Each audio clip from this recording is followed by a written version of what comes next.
Yeah, that might help. Hello. Do my speech with the whole. Hey, Dr. Bola. All right. I'm We'll fine. start when Mark gets I, back. All right, take 2 on the grown-ups in the room. It must be the wrong room.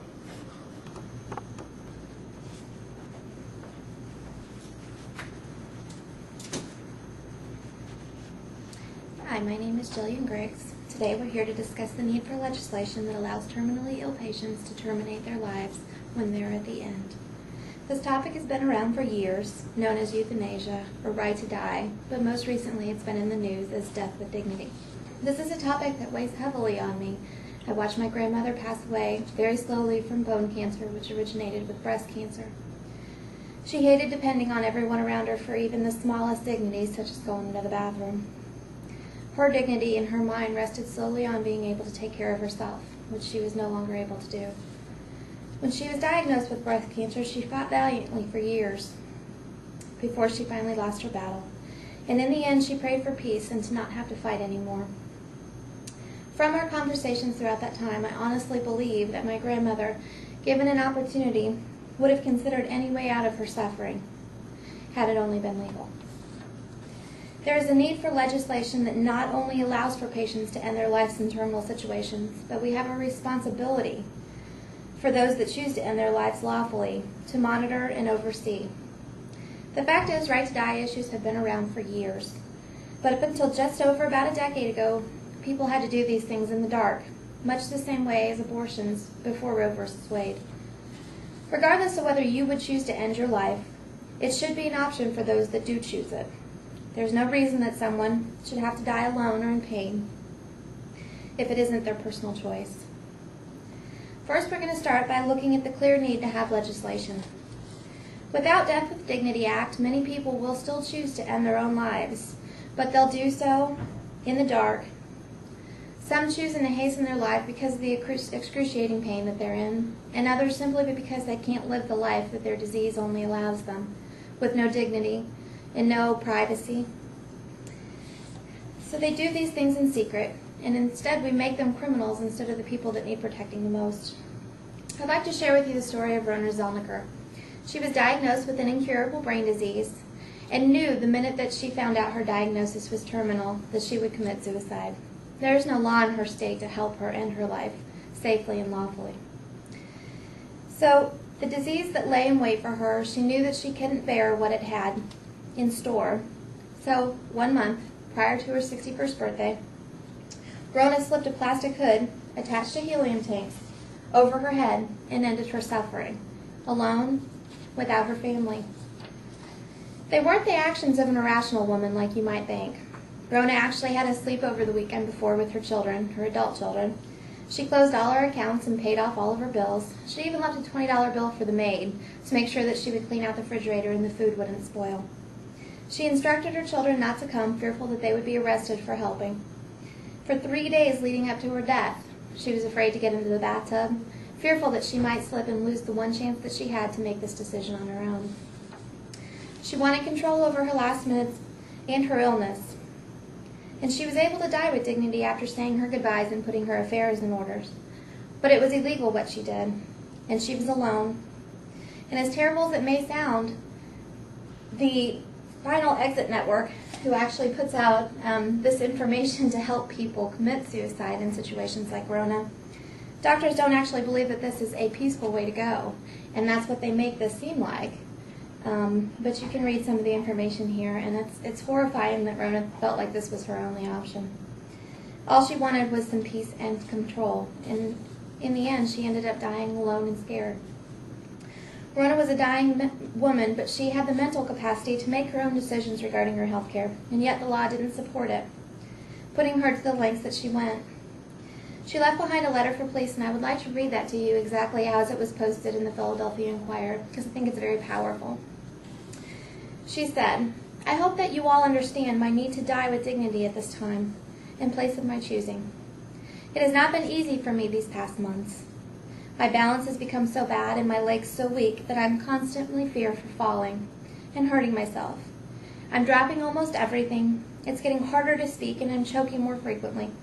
My window of opportunity is narrowing rapidly, and if I wait much longer, I will be at a nursing home's mercy, and I could never live like that. I would not have done this if I had time left. Please know that I really don't want to leave my wonderful life, family, and friends. I waited until the last possible moment. She also wrote, I have to do this alone. Nobody should have to go through these unaccompanied for fear of friends and loved ones being arrested. I truly hope that one day the laws will be changed and people like me will be able to die with dignity, with friends and loved ones by their side. So the question remains, how do we help people like Rona so that this isn't the only option that they feel like they have? Well, the legal way, first we need to put right to die issues out of the room that we put them in, with issues that nobody wants to talk about, like abortion, human cloning, homosexuality, and religion, because they're all viable topics. Second, we need to enact laws that allow someone like Rona to act under controls meant to protect her and her physician, but end her life if that's what she chooses. Third, we need to make sure that the patients know all of their options before making decisions as permanent as death. The first is simple. We start a conversation much like we're doing today. We put the issues in the minds of people and on the news so that it's not forgotten. The second and third can be done simply by bringing in laws similar to Oregon's Death with Dignity law, which is a law that was put into place in 1997, and it gave terminally ill patients the legal ability to get a legal dose of phenobarbital or another medication, which would end up being lethal. The only thing is that they had to meet strict criteria, and those are set out based on state. The patient, first of all, must be an adult over 18, must be a resident of the state, be competent to make their own medical decisions, be diagnosed with a terminal illness that is going to take their lives within 6 months. Also have 2 physicians, both the prescribing physician and another, concur on that diagnosis.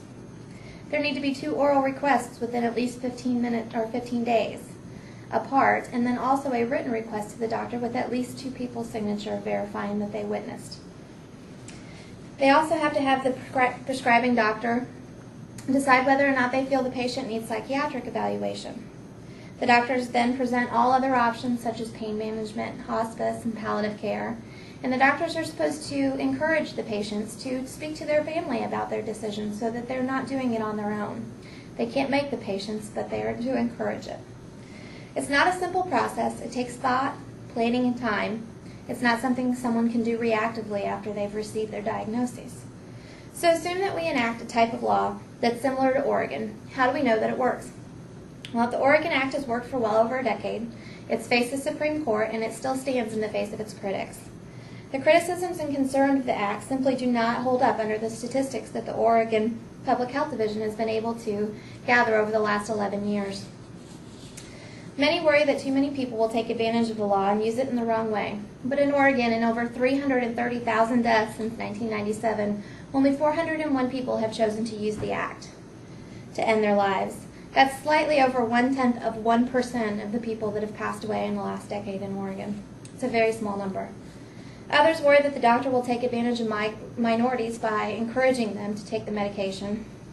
But of the 401 documented cases, 391 were Caucasian, 7 were Asian, 1 was an American Indian, 2 were Hispanic, and no African Americans have chosen to take into the law into their own hands. 10 out of 401, which isn't a statistic that really holds up. People have questioned whether the underinsured would be targeted, and whether people would be given the medication without really getting all of their options. Again, statistics don't support that. 265 of the 401 people that have used the Act had private insurance. 32% of what was left were on Medicare and Medicaid, and only 5 people were not insured at all. And of those people, 87.7% of the people were also enrolled in a hospice or palliative care program that clearly was not working for them.